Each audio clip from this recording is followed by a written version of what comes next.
ये हो गया हिंसा। तो बंगाल में आखिर हिंसा की कहानी क्यों रची गढ़ी जा रही है? और ममता बनर्जी जो है वो खिलाफत पार्टी का सपोर्ट में भी चली जाती है, खिलाफ है। बंगाल में हिंसा है, बंगाल में कहानी जो है बिल्कुल डिफरेंट है। और मुझे ये बातें बता रहा हूँ कि बहुत लोगों के पेटों में दर्द भी बढ़ने लगेगा कि मैं कोरी नमस्कार, मैं अवधेश कुमार राय एक बार फिर आप सभी दर्शकों का जनमानस समाचार के आज के हमारे इस एपिसोड में आपका स्वागत है। आज जो हम चर्चा करेंगे, हम जो बात करेंगे, हम शाम के समय आए हैं और इस वीडियो को जो हम रिकॉर्ड कर रहे हैं, तो ये टॉपिक है पश्चिम बंगाल की।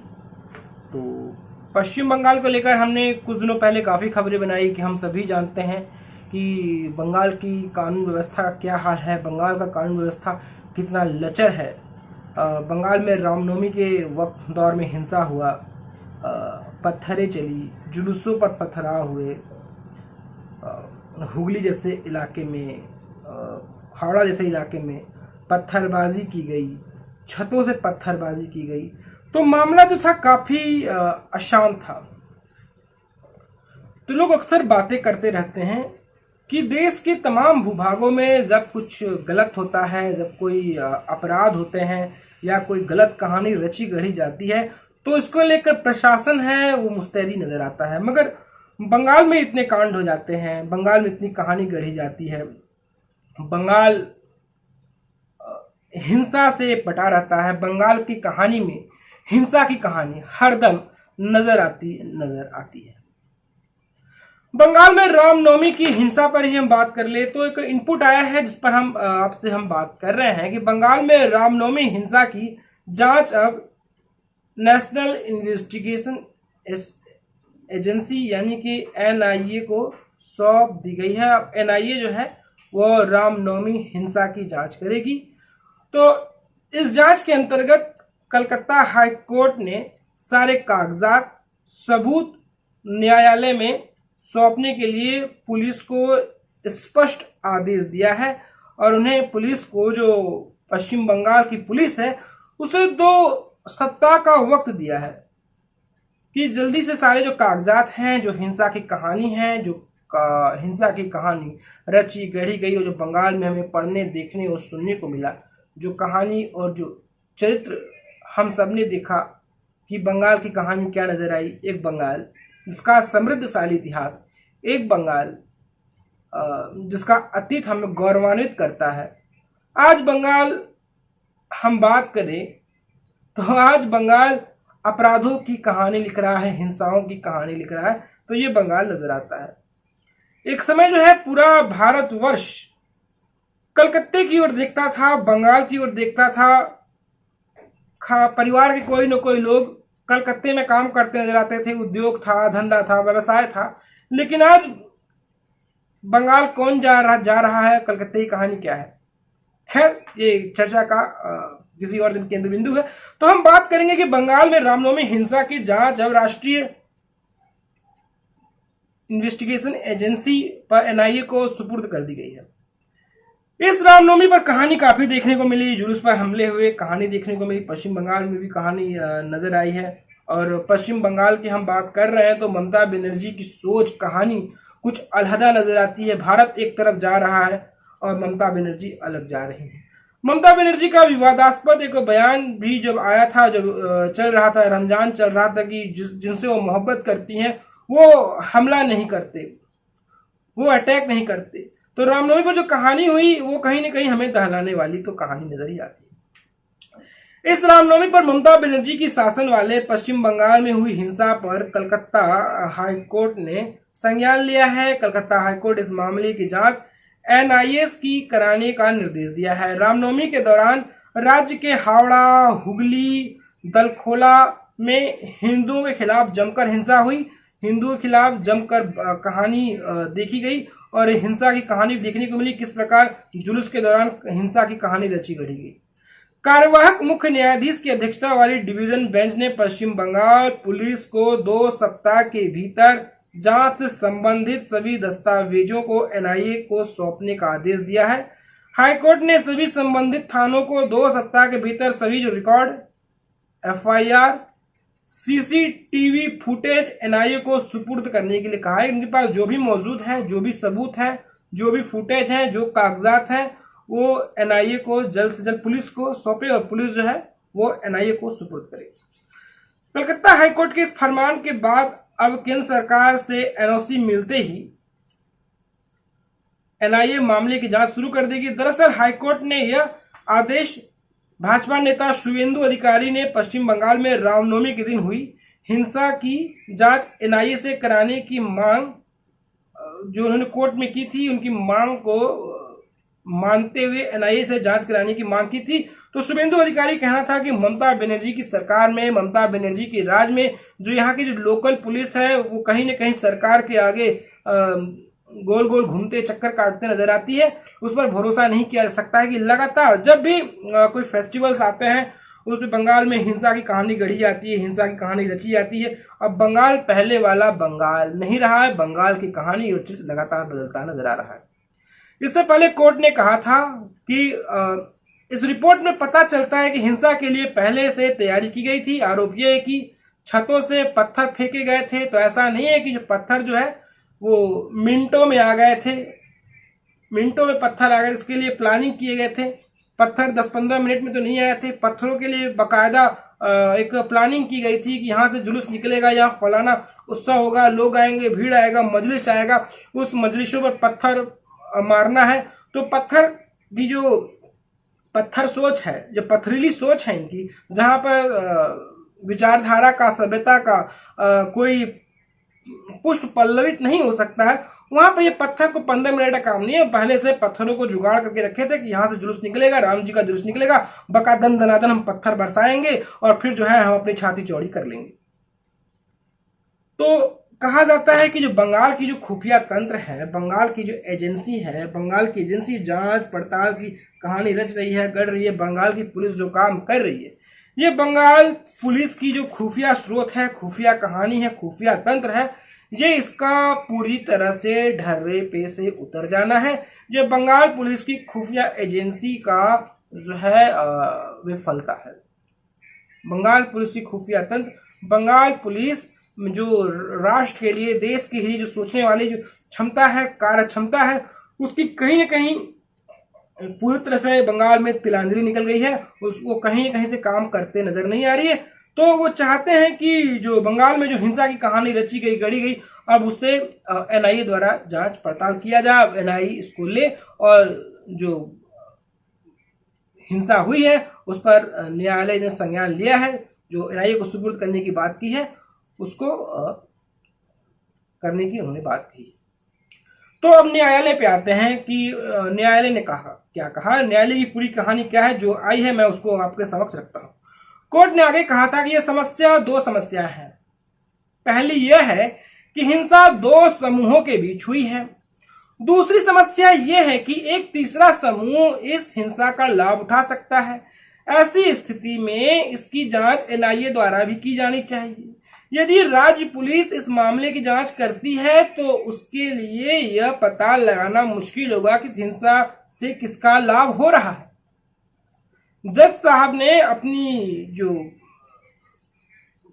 उन्होंने जो अपना बात कहा है उसमें यह कहा है कि बीते 4-5 महीनों ने हाई कोर्ट ने राज्य सरकार को 8 आदेश भेजे हैं। ये सभी मामले धार्मिक आयोजनों के दौरान हुई हिंसा से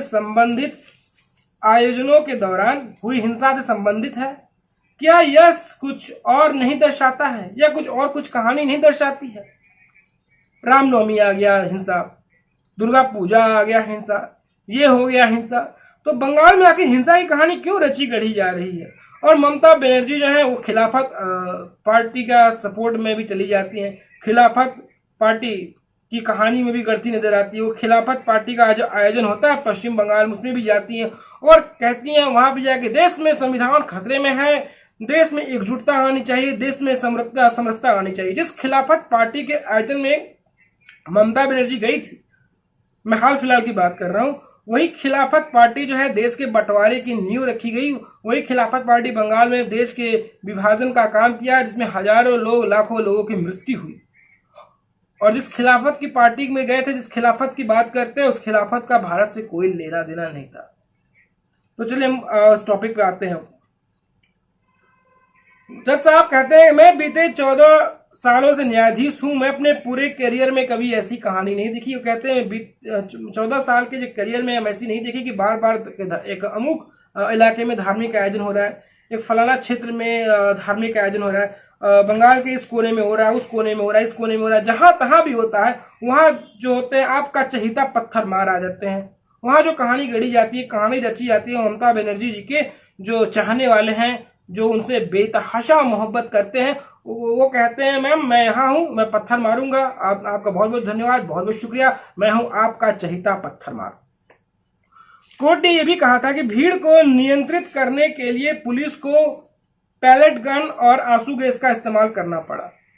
इसको देखकर ऐसा लगता है कि मामला गंभीर था। हिंसा में तलवारें, हमने फुटेज भी देखा है, फुटेज हमें भी याद है कि किस प्रकार जो उत्पाती भीड़ है वो तलवारें लेकर आ गई, बोतलें फेंकी गई कांच की, टूटे शीशे और तेजाब का भरकस इस्तेमाल किया गया और इंटरनेट पर प्रतिबंध लगा दिया गया। और जब फलाना जगह पे कहीं और होता है, जब इंटरनेट बंद कर दिया जाता है, तो यही ममता बनर्जी छाती पीटते नजर आती हैं, कहती हम कुछ नहीं बोलेगा, इंटरनेट बंद कर दिया, अभिव्यक्ति की आजादी को फलाना कर दिया, ढमकाना कर दिया।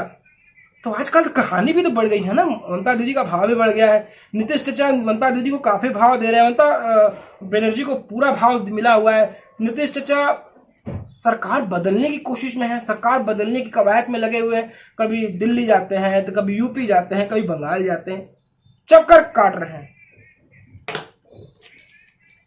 तो इंटरनेट प्रतिबंध दुनिया के, भारत के किसी और दूसरे कोने में होता है तब तो ये बड़ी बड़ी बातें करती हैं, जब अपने यहाँ इंटरनेट बंद होता है तब ये इनकी अलग कहानी रहती है।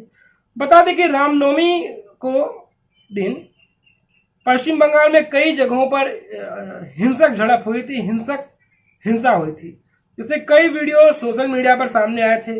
रामनवमी में शोभा यात्रा के दौरान असामाजिक तत्वों ने जमकर पत्थरबाजी की थी और फिर कई वाहनों को आग लगा दी थी। और इस पत्थरबाजी में और इस आगजनी में कई संपत्ति भी फूंक दी गई थी, कई लोगों की जानें भी गई थी, कई लोगों के सपने बुझ गए थे, कई लोगों की कहानियां बुझ गई थी। बंगाल हिंसा की चपेट में है, बंगाल में हिंसा है, बंगाल में कहानी जो है बिल्कुल डिफरेंट है। और मैं जब ये बातें बता रहा हूं तो बहुत लोगों के पेटों में दर्द भी उमड़ने लगेगा कि मैं ये कोरी बकवास बात कर रहा हूं। बंगाल में ऐसा कुछ नहीं है, बंगाल में शांति है, एक असीम शांति, ऐसी शांति जिस शांति का कोई तुलना नहीं है, कोई सानी नहीं। लेकिन बंगाल में तो हिंसा हो ही रहे हैं, बंगाल की कहानी तो हो ही रही है। मैं हमेशा जब भी आता हूं आपसे, जब बंगाल की कहानी की ओर बात करता हूं, बंगाल पर जो एपिसोड बनाता हूं, बंगाल पे जो वीडियो बनाता हूं, बंगाल की कहानी की मैं बात तो आपसे करता ही नजर आता हूं। बंगाल में अपराध की कहानी बिल्कुल लंबी होती जा रही है। बंगाल में ममता बनर्जी जो अतीक अहमद को उसके कर्मों की सजा मिलती है। मैं नहीं कहता कि रोड में किसी को गोली मार दो, अपराधी द्वारा जब अपराधी गोली मारती है तो ममता बनर्जी मुस्लिम समुदाय के बीच में जाती हैं और जाकर बोलती हैं कि देश में डेमोक्रेसी खतरे में है, देश में डेमोक्रेसी कहानी खतरे में है। ये इन लोगों को मार रहे हैं जो चाहते तो पाकिस्तान चले जाते विभाजन के समय, लेकिन विभाजन के समय पाकिस्तान नहीं गए, यही रह गए क्योंकि इसे अपना ही मुल्क माना। और आज वो समुदाय जो पाकिस्तान न जाकर भारत की डेमोक्रेसी, भारत की जमहूरियत को बचा रहा है, उसको सरेआम गोली मार दी जा रही है। तब देश खतरे में है, देश रहने लायक नहीं है। योगी है, हिंदूवादी है, नरेंद्र मोदी अब इस देश को चलाने लायक नहीं है। नरेंद्र मोदी को बदल दो, सरकार को बदल दो, हम चाहता है सरकार बदल जाए। ऐसी ऐसी बातें करती हैं ममता बनर्जी। तो ममता बनर्जी कोई पूछे, इनके पूर्वज दद्दा पाकिस्तान तो चले गए और ये लोग नहीं गए, तो भैया बताओ पाकिस्तान चले गए तो इनमी संपत्ति को क्यों वक्फ में करके चले गए? क्यों शत्रु संपत्ति भारत सरकार की संपत्ति नहीं बनी? और जब भारत से आए कुछ लोग जो हिंदू बिरादरी के लोग थे, जो वो पाकिस्तान से यहाँ आए, तो उनकी संपत्ति को तो उन्होंने औने पौने दाम में ले लिया, उन्हें खदेड़ कर भगाया, बलात्कार किया, हिंसा की, हत्या की, पूरी नस्ल खत्म कर दी, नरसंहार किया। तो अब उस पर बोली नहीं आएगी, न ममता बोलेंगी, न ममता बनर्जी से चाहने वाले लोग बोलेंगे। अगर मैं बात भी कर दूं तो भाई मैं उनके लिए जो है घातक साबित हो जाऊंगा, मेरी कहानी उनके लिए घातक साबित हो जाएगी। मेरी बात करना उनके लिए कोरी बकवास है। और ममता बनर्जी जो मैंने पहले ही बोला कि जब खिलाफत पार्टी के सपोर्ट में जाती है और डेमोक्रेसी की बात करती है, प्रजातंत्र की बात करती है, कहानी की बात करती है, जब पार्टीशन के समय जब पार्टीशन के समय जब इतने लोगों की हत्याएं हुई, इतने लोगों के नरसंहार हुए, मैं किन किन दंगों की बात करूं, मैं नोआखली की बात करूं, मैं किन कहानी की बात करूं, मैं बसरहाट की बात करूं, मैं कहां कहां की बात करूं, जहां इतने लोगों को मारा गया, लटकाया गया, कभी उसकी चर्चाएं नहीं होती हैं, उसकी कहानी की चर्चाएं नहीं होती हैं। क्यों होगा? ऐसी बात कर देंगे तो उस दिन जमहूरियत, डेमोक्रेसी, प्रजातंत्र, ना जाने कितने शब्दों से लिखे गए शब्द हैं, बनाए गए शब्द हैं, उनके लिए घातक साबित होंगे, उनकी कहानी के लिए पीड़ादायक साबित हो जाएंगे। चलिए, बंगाल में कुछ तो अच्छा हुआ, कोई कहानी तो अच्छी हुई। शायद ये जो कोर्ट का आदेश हुआ है एनआईए से जांच की, तो मैं चलिए शुक्र है हुआ तो, लेकिन न्यायालय से इतना ही कहूंगा, माननीय न्यायालय से, जनाब बहुत देर कर दी आते आते, आपको बहुत पहले ही एक्शन लिया जाना चाहिए था कि बंगाल में हिंसा की कहानी क्या है, बंगाल में हिंसा की कहानी क्या है। बंगाल में जब किसी अदर्स पार्टी के लोग किसी अदर्स पार्टी का झंडा बुलंद करते हैं तो उसे मारकर पेड़ में लटका दिया जाता है। कई दिनों तक उसकी लाशें जो है वो पेड़ में लटकती सड़ती रहती हैं। किसी को हिम्मत नहीं होता कि जाकर उसके डेड बॉडी को मानवता के अधिकार उतारा जाए। कहीं ना कहीं मानवाधिकार बंगाल में भी संवेदन शून्यता पर चले जाते हैं, मानव अधिकार भी संवेदन शून्यता की कहानी कहते नजर आते हैं। तो ममता बनर्जी कई मामले में जो है वो कहानी इनकी कुछ अलहदा सी नजर आती है। एनआरसी, ममता बनर्जी कहती हैं कि एनआरसी लागू नहीं करने देंगे, हम एनआरसी लेकर नहीं आने देंगे, हम एनआरसी नहीं लाने देंगे। सरकार ने आज तक अभी तक एनआरसी ड्राफ्ट नहीं किया है। कहती है एनआरसी आएगा तो हमारा भाई लोग को मोदी भगा देगा, मोदी देश की कहानी के लिए बड़ा अलग है, जिसे बोलती है वो। तो एनआरसी तो केंद्र सरकार अभी ला नहीं रही है और उनको पीड़ा हो रही है। पीड़ा किस लिए हो रही है? एनआरसी किसके लिए है? एनआरसी है पाकिस्तानियों के लिए, बांग्लादेशियों के लिए, उनके लिए जो भारत में आके बैठे हुए हैं उनके लिए है। बंगाल में एनआरसी का विरोध क्यों भैया? जो बांग्लादेशी है, जो बांग्लादेशी घुस के बैठ गए हैं, आपकी संपत्ति, आपकी प्रॉपर्टी, आपकी कहानी सब पर अतिक्रमण करते जा रहे हैं। हमारे देश का जो मुस्लिम वर्ग है, हमारे जो ठेला खींचने वाला जो गरीब हिंदू है, ईसाई है, उसकी ही चीजों को, उसकी ही बातों को, उसकी ही अधिकार पर जब वो कुंडली मारकर बैठ गया है, उसकी अधिकार को जब वो खाने लगा है और भारत की प्रजातंत्र में जब वो छेद करने लग गया है, तो बाहरी लोग के लिए क्यों ये समर्थन में आ जाते हैं और भारत की डेमोग्राफी को बिगाड़ने की जो कहानी कर रहे हैं, भारत में जो छेद कर रहे हैं। आप देख लीजिए, मैं कई एपिसोड करता हूं, हर एपिसोड जब राष्ट्रवाद के मुद्दों से प्रेरित होता है उनमें इनकी चर्चाएं जरूर करता हूं। आप देख लीजिए, दिल्ली में जो दंगे होते हैं, दिल्ली में दंगों की कहानी रची जाती है, उसमें शाहीन बाग के आसपास रहने वाले जो रोहिंग्या बस्ती के जो लोग हैं वही उसमें लिप्त होते नजर आते हैं। तब तो कोई बात नहीं करिएगा, तब तो कोई कहानी नहीं कहिएगा, तब तो आपको कोई चित्रण नहीं होगा, और आप एनआरसी की बात करते हैं। तो लेकिन ये बड़ा खुशनुमा बात है कि रामनवमी हिंसा की जांच एनआईए के हवाले है। अब कुछ बड़ा होगा, कुछ कहानी कुछ बड़ी होगी। हो सकता है ममता बनर्जी इसको ले कभी एक पॉलिटिकल स्टंट करार दे, न्यायालय पे भी कोई टिक्का टिप्पणी कस दे, कुछ भी कह सकती है, कुछ भी हो सकता है। शायद इसको ये भी कह दे कि एक सेकुलरिज्म का तमाशा है, ये कहीं ना कहीं नरेंद्र मोदी सरकार की साजिश है। अब उनके लिए शायद न्यायालय भी तिक्त हो जाए, तीखा हो जाए। अब यही कहानी गढ़ती नजर आएगी, यही कहानी का चित्र हमें पढ़ने और सुनने को नजर आएगा। बंगाल में असामाजिक तत्व कंट्रोल में आया है, ना हिंसा नियंत्रण में आई है। कहानी दोनों तरफ से है, कहानी का चरित्र दोनों तरफ से, दोनों से टसक है, दोनों तरफ से कहानी बनती गढ़ती नजर आती है। तो चलिए, स्वागत योग्य कदम है।